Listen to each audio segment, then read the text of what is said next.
আসসালামু আলাইকুম ওরহমতুল্লাহি ওয়াবারাকাতুহু।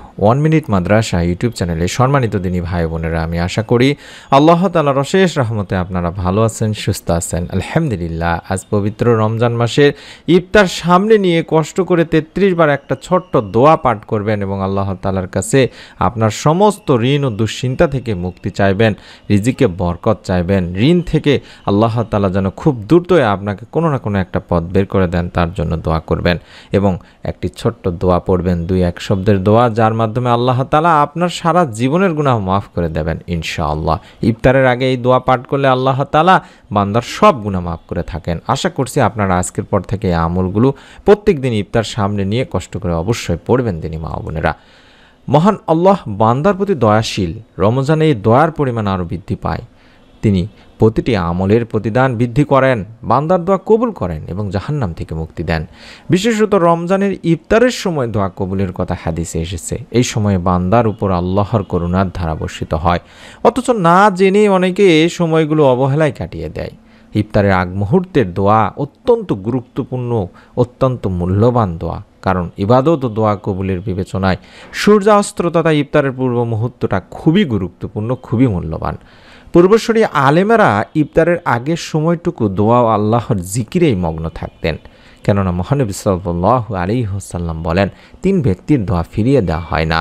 1 নম্বর ন্যায়পরায়ক শাসক, 2 নম্বর রোজাদার যখন সে ইফতার করে এবং 3 নম্বর অত্যাচারিত ব্যক্তির দোয়া। সুনানে ইবনে মাজাহ 1752 নম্বর একটা হাদিস। তাই ইফতারের সময় নানান কাজে ব্যস্ত না হয়ে দোয়ায় নিমগ্ন হওয়া উচিত। আমি অনুরোধ করছি আমার দিনী ভাই বোনদেরকে, অবশ্যই আজকের পর থেকে আপনারা ইফতারের আগে অবশ্যই কিছু সময় নিয়ে আপনারা বেশি বেশি করে দোয়া করবেন, আমল করবেন। যারা ঋণে আছেন, দুশ্চিন্তার মধ্যে আছেন, পেরেশানির মধ্যে আছেন, তারা বেশি বেশি করে ইস্তেগফারের আমল করবেন, কারণ ইস্তেগফারের মাধ্যমে আল্লাহ তাআলা বান্দার সমস্ত দুশ্চিন্তা, সমস্ত পেরেশানি দূর করেন। নবী করিম সাল্লাল্লাহু আলাইহি ওয়াসাল্লামই বলেছেন, যে ব্যক্তি অধিক পরিমাণে ইস্তেগফার অর্থাৎ আস্তাগফিরুল্লাহ পড়বে, যার অর্থ হলো আল্লাহ তাআলার কাছে ক্ষমা প্রার্থনা করছি বলবে, রব্বুল আলামিন আল্লাহ তাআলা তার সব দুশ্চিন্তা থেকে মুক্ত করবেন, তাকে তার সব সংকট থেকে মুক্তি দেবেন এবং তাকে এমনভাবে এমন জায়গা থেকে অর্থ দান করবেন যা কোনো মানুষ ধারণাও করতে পারে না। সুবহানাল্লাহ। তাই আমাদের রিজিক অন্বেষণের পাশাপাশি বেশি বেশি করে ইস্তেগফার পড়তে হবে এবং যদি সম্ভব হয় একটা ছোট্ট দোয়া 33 বার পড়বেন ইফতার সামনে নিয়ে। আল্লাহুম্মা ইন্নী আউযু বিকা মিনাল হাম্মি ওয়াল হুজনি ওয়া আউযু বিকা মিনাল আজজি ওয়াল কাসালি ওয়া আউযু বিকা মিনাল বুখলি ওয়াল জুবনি ওয়া আউযু বিকা মিন গালাবাতিদ দাইনি ওয়া কাহরির রিজাল। এভাবে অন্তত 33 বার পড়ার চেষ্টা করবেন। একটু সময় আগে নিয়ে আপনারা হাতে গুনে গুনে পড়লে আশা করছি কয়েক মিনিটের মধ্যে আপনি পড়তে পারবেন। আল্লাহুম্মা ইন্নী আউযু বিকা মিনাল হাম্মি ওয়াল হুজনি ওয়া আউযু বিকা মিনাল আজজি ওয়াল কাসালি ওয়া আউযু বিকা মিনাল বুখলি ওয়াল জুবনি ওয়া আউযু বিকা মিন গালাবাতিদ দাইনি ওয়া কাহরির রিজাল। এভাবে অন্তত হাতে গুনে গুনে 33 বার পড়বেন। এটি একটি এমন দোয়া যেই দোয়াটি পরীক্ষিত আমলের দোয়া, অর্থাৎ এই দোয়ার মাধ্যমে আল্লাহ তাআলা বান্দার অভাব অনটন দূর করেন, পেরেশানি চিন্তা পেরেশানি দূর করেন, ঋণ মুক্তির ব্যবস্থা করে দেন এবং তাকে এমন মাধ্যম থেকে এমনভাবে আশ্রয় দান করেন যা সে কল্পনাও করতে পারে না। হে আল্লাহ, আমি আপনার কাছে আশ্রয় চাচ্ছি দুশ্চিন্তা দুর্ভাবনা থেকে, আরও আশ্রয় চাচ্ছি অক্ষমতা ও অলসতা থেকে, আরও আশ্রয় চাচ্ছি ঋণের ভারে জর্জরিত হওয়া ও মানুষের চাপের সম্মুখীন হওয়া থেকে। মিশকাত শরীফের একটি হাদিস। যেটা বললাম আপনার এই দোয়াটিতে এটাই বলছি, অর্থাৎ আল্লাহ তাআলার কাছে এইভাবে সাহায্য চাচ্ছি। আশা করছি এই অর্থ থেকে আপনারা বুঝতে পারছেন যে আপনার সমস্ত দুশ্চিন্তা দুর্ভাবনা, অলসতা, অক্ষমতা, ঋণের ভারে জর্জরিত হওয়া, মানুষের বিভিন্ন ধরনের চাপের সম্মুখীন হওয়া, অত্যাচারিত হওয়া, সমস্ত কিছু একটি দোয়ার মধ্যে রয়েছে। আশা করছি ইফতারের আগে বান্দার দোয়া আল্লাহ তাআলা ফিরান না। আমার দিনী ভাই বোনেরা অবশ্যই অন্তত এই ছোট্ট দোয়াটি 33 বার পাঠ করার চেষ্টা করবেন এবং অবশ্যই একটা দোয়া পাঠ করবেন যেই দোয়ার মাধ্যমে আল্লাহ রব্বুল আলামিন বান্দার সমস্ত গুনাহ মাফ করে থাকেন। সুবহানাল্লাহ। ইফতারের কিছুক্ষণ পূর্বে এই দোয়াটি বেশি বেশি পড়তে হবে।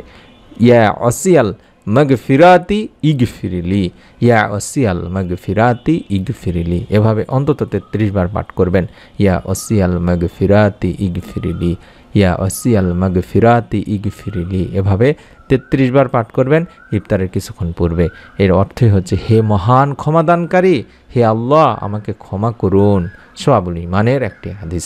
এবং যারা রিজিকে বরকত চান, যারা আল্লাহ তাআলার কাছ থেকে সচ্ছলতা চান, ধনী হতে চান, অর্থাৎ যতটুকু সামর্থ্য হলে অন্যের কাছে হাত পাততে হবে না, ঋণ কর্য করতে হবে না, সেরকম পরিবার সংসারের রিজিকে বরকত চান, তারা এই ছোট্ট দোয়াটিও 33 বার পাঠ করবেন।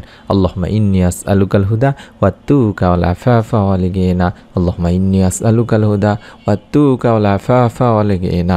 আল্লাহুম্মা ইন্নী আসআলুকাল হুদা ওয়াত তুকা ওয়াল আফাফা ওয়াল গিনা। এর অর্থই হচ্ছে, আল্লাহ আমি তোমার কাছে হেদায়েত, তাকওয়া, নিষ্কলুষতা ও সচ্ছলতার জন্য প্রার্থনা করছি। এটি সহিহ মুসলিম শরীফের 6656 নম্বর সহিহ একটি হাদিস। আমি আর ভিডিওটি দীর্ঘ করব না।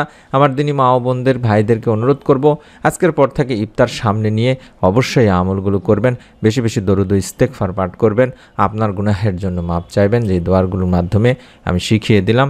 ঋণ থেকে মুক্তি চাইবেন। আল্লাহ রাব্বুল আলামিন ইনশাআল্লাহ আপনার দোয়া কবুল করেই নেবেন। মনের মধ্যে একটা বিশ্বাস নিয়ে নিয়ত করে আমলটি করুন।